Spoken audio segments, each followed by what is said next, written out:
Welcome to another episode of Professors at Work, where we explore with professors at the American University of Beirut the research they're working on, what they're finding, and why it matters to the rest of us. I'm your host, Rami Khouri from the Media Studies Department, and our guest this week is Muna Fawaz, Professor of Urban Studies and Planning at the Faculty of Engineering and Architecture at AUB, and she's one of the co-directors of the Beirut Urban Lab. Dr. Fawaz, thank you for being with us. Good morning. Thank you for having me. So the Beirut Urban Lab has been going for many years, but you've become extremely involved recently after the port explosion. We'd love to talk to you about that. Give us a little bit of background about the Beirut Urban Lab and then how you got into the post-explosion work that you're doing. Sure. So, look, the four of us who founded the lab really started collaborating seriously together on sustained basis in 2006, post the Israel war on Lebanon, when a lot of devastation happened both in Beirut's suburb and in the south. We worked in parallel, formed a reconstruction group that contributed a lot to multiple ways of thinking from a people-centered approach, how to address the recovery, protect heritage, while putting really human beings and their return at the center of the process. We derived lessons that after were taken to multiple projects over the year, and that really led us to want to found this urban lab about a year and a half ago to try and institutionalize our work and inform other interventions. In the lab, we've been organizing before the blast recovery work with training programs with students from Iraq, Syria, and beyond, in which we try to really think about what would be needed to get people involved in the recovery that lets them stay where they live and contribute. So the blast was really sort of a natural extension of the work we do. And after the blast happened, when did you decide to start focusing on it, and what were the exact steps that you took with your colleagues and students? Look, I don't think it was even a question. The minute we heard about the explosion, we had to, of course, collect ourselves, collect the glass around us, make sure everyone is fine. But within a couple of hours, we were thinking, this is huge. How can we contribute? We think of the lab as a place that's anchored in the local context and that provides channels for students at AUB, particularly in the Department of Architecture and the graduate programs in city planning, but also beyond, in contributing and in doing meaningful work, and then thinking about it critically to inform other contexts. So the second day, we were on the street, we were walking, we were talking to people, we were deriving patterns, we were trying to imagine how we can begin, and that quickly materialized in multiple directions. So if you want, these directions really are derived from observations we had. If I want to give you a very quick example about where I'm investing, we noticed immediately that there were many NGOs, an absence of public agencies, and a lot of work that seemed uncoordinated. And from the third day, people were saying things like, already 3 people have asked me how and where the damage is, but I don't even know whether I'll be able to repair. So we understood we needed to help in the coordination, and our lab had a big project called the Beirut Building Database that had developed a very accurate map of Beirut that no one else had done in collaboration with the LNSCR. So I spent 2 days just going around and handing over USB with the map to public agencies, right? The municipality, the Order of Engineers, the Higher Council for Relief, and then the NGOs, you name it, the Heritage, saying, please just use this, the Red Cross. Everyone started using this base map, and that became a place in which we could bring together things and really be able to now begin to say, how do we bring the data together? How can we bring a story together? How can we coordinate things together? That's one thing. I can speak of other initiatives, but that's just to give you an idea of how really you can contribute by putting your work from before and creating avenues for intervention. So when you started talking to people on the street and finding out what they were feeling, what they needed, what they wanted, and then you would develop the interventions that you thought you could do usefully. Is it fair to say that the Beirut Urban Lab tries to focus on the urban setting from the perspective of its inhabitants, first of all? Absolutely, yes. Absolutely. So when you talk to people from the second day, the question is, will we be allowed to return? And there's a trauma that I also heard on the streets, interestingly, in 2006 in Har Tahrik, that comes from the post-Civil War recovery of Beirut downtown. People say often, are they going to do a Solidaire, which is the real estate company? Are they going to kick us out of here? And that's something where people have to be reassured. And honestly, today in Mar Mikhael, I can't reassure them. I know from my research that there are 130 buildings in these districts that were already emptied from their residents before the blast, because developers, predators were purchasing these buildings and emptying them. Oh. And so we want to be able to communicate with the municipality, but also with the NGOs and the residents and legal counsel to empower them to stay in place, to prevent their displacement, and to encourage a recovery of the neighborhood that not only rebuilds what was destroyed, but also allows to set it on a different direction where it works as an inclusive, vibrant neighborhood. Isn't this something that the municipality of Beirut should be doing? Look, of course, we would love to have a strong municipality. Unfortunately, the municipality was slow to move. The city has a new governor. He is really trying hard, but when you walk in the governor's office, you feel like you're walking into the 911 answer room, right? He just has to answer phone calls all the time, call the police station, tell them to stop, and you don't have a picture of the big picture of things. How are you fixing the infrastructure if you want people to return? Who's reconnecting electricity? Who's making sure that where the water pipes were damaged, they are fixed? Because if you don't have this infrastructure, it doesn't work. Unfortunately, we don't have this. And I have to say this, it hurts, but we know that the municipality of Beirut had a project with the World Bank that cost at least $2 million to do a resiliency plan for the city to respond to these kinds of threats. And unfortunately, it was not only nothing was deployed, but it took 5 days for the municipality to begin to distribute brooms to volunteers. The volunteers were already there with the brooms. So we really need to, this really sort of points to how important it would be to have functional public agencies. We're very far from this. So you're in the situation of informally coordinating a lot of the work that's being done in the city in terms of cleanup or reconstruction or planning. Where is the exact focus of your work? One thing that really needed to be coordinated is everything that has to do with mapping damage and assessing it. And that's one place where we really try to coordinate with our mapping capabilities. The other thing we're trying to coordinate is from the bottom up across NGOs. So we held a meeting a couple of days ago in Karantina, which is the poorest district of the city that was hit. And we had about 48 non-governmental agencies and the municipality come to this meeting in the public park of the neighborhood and discuss what they're doing and how they can organize their work moving forward. And we're trying to work with them so that relief is coordinated across sectors, who's going to do health, who's going to do shelter, and then begin to get from people what will prevent them to come back or to restore their homes so that we can go channel between them and public agencies and inform them. This is the short run, right? If you hear from people, I need a structural engineer to be able, and permits to be able to fix my home, but I can't even afford that, and I know how to do it. I have a foreman. You need to be able to create those processes. This is really short term. People have to come back. And then for the lab, there's a very important dimension, which is recovery is a collective process. You need the neighborhood to be functional. And there you need people to be able to sit together and begin to think about how they imagine this restoration to happen, what will make them come back. And that's really the forte of the lab, to be able on the mid and long range be able to develop with residents proposals that can be advocated to municipalities, to public agencies, to NGOs, to international donors.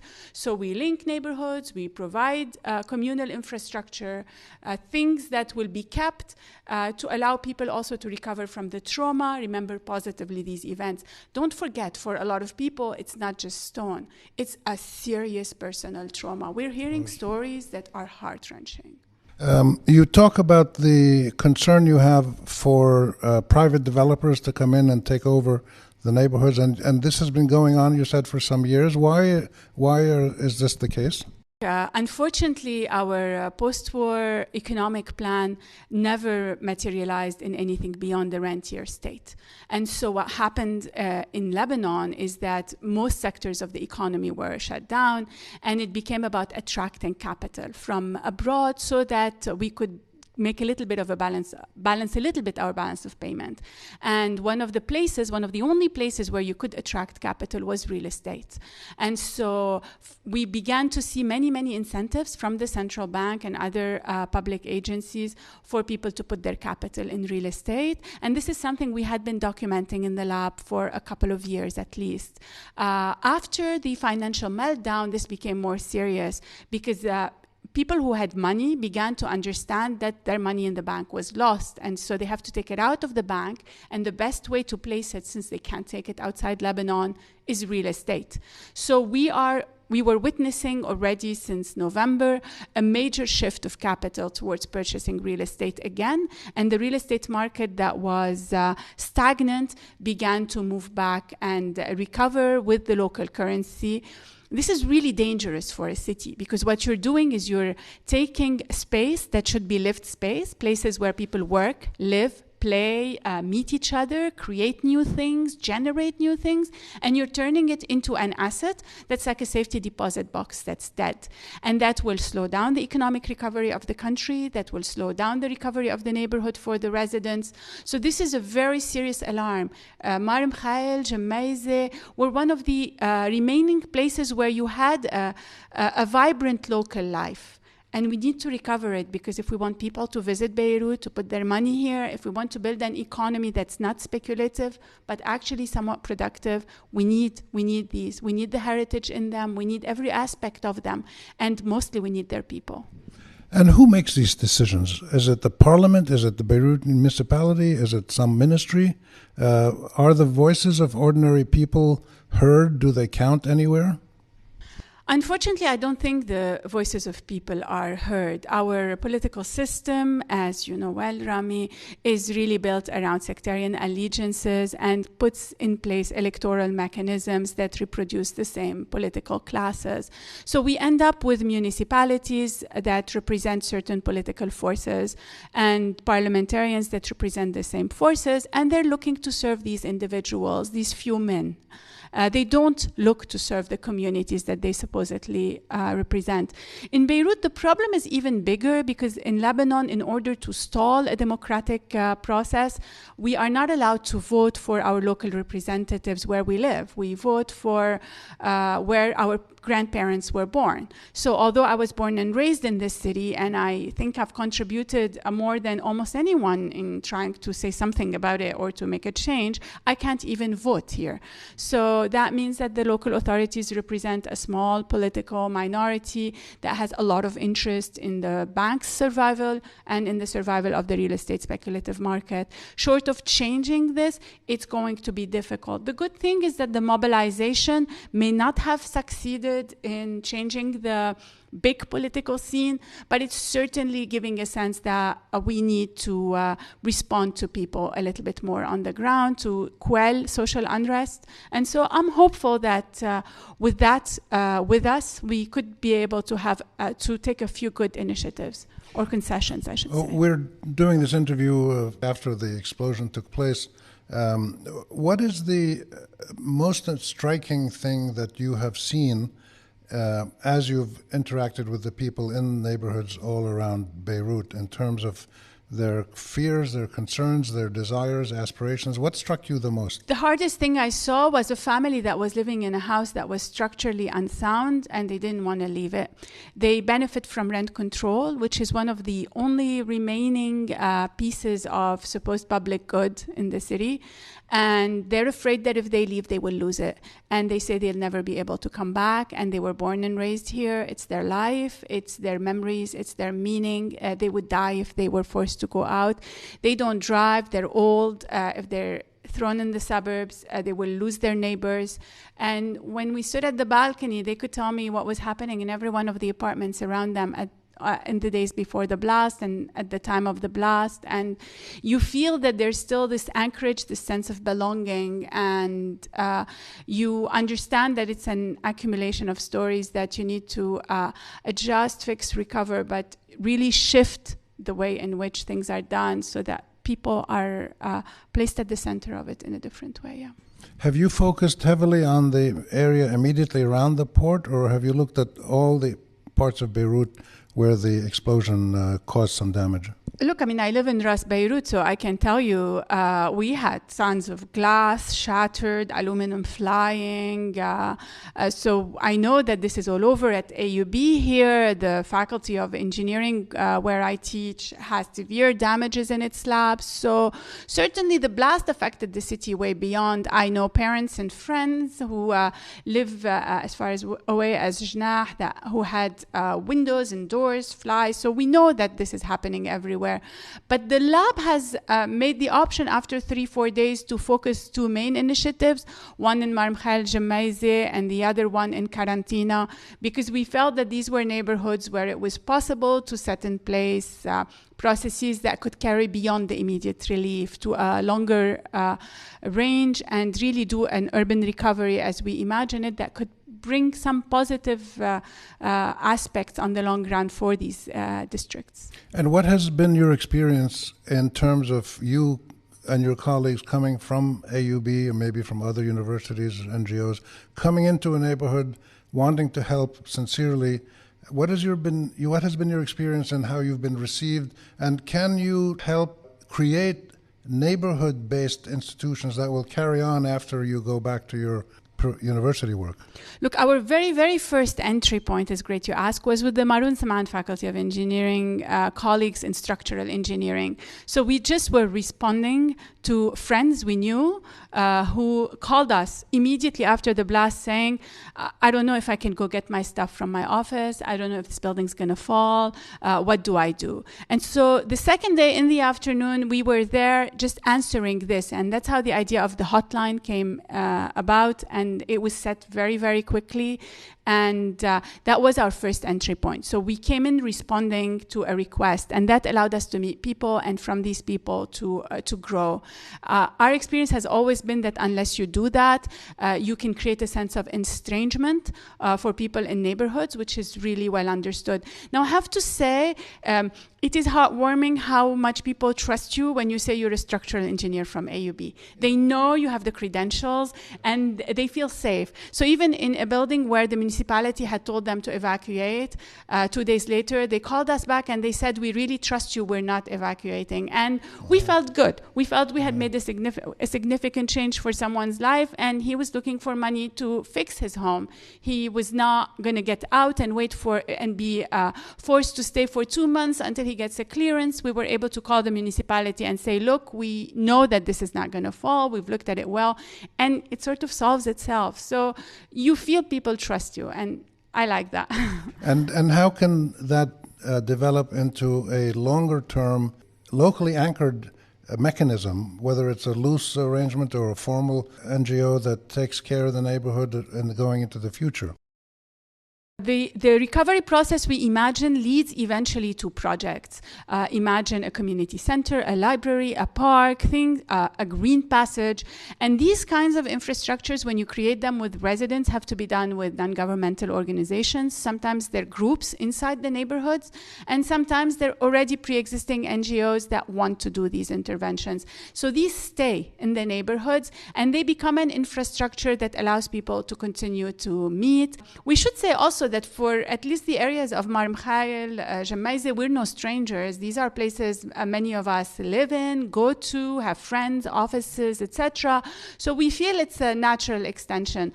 For Karantina, which you may know is the poor neighborhood of Beirut, really a site that historically was one of the first sites of massacres in the Lebanese Civil War, has seen enormous hardships. This neighborhood, we will have to learn learn how to work there. And we're eager to do it, because if this becomes an opportunity where something can be done to restore historical injustice and to make a difference, I think on the long run, our students, AUB Center for Civic Engagement, but also the lab would be proud to know that we managed to find a way to continue making a difference for the city. We only have about a minute or two left. What are the main lessons you've learned now, and how will they impact your going forward in your academic work, your research and your teaching, but also in your outreach to the community?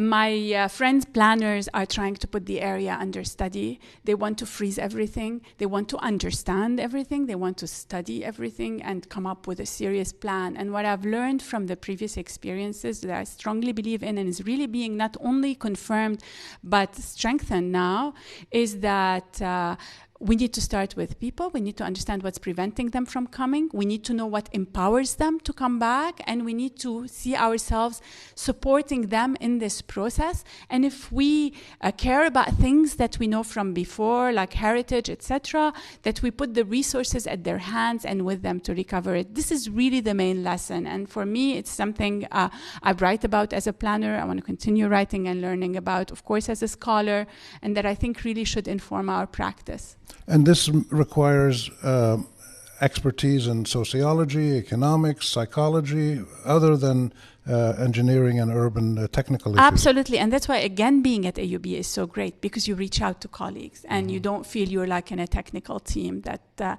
is just looking at structures. You're thinking about what's going to happen to the person when you tell them, I'm sorry, you're going to have to leave your home for at least 2 weeks. So if you know that, you can ask your colleagues in psychology and how do we do this and what, it makes a massive difference.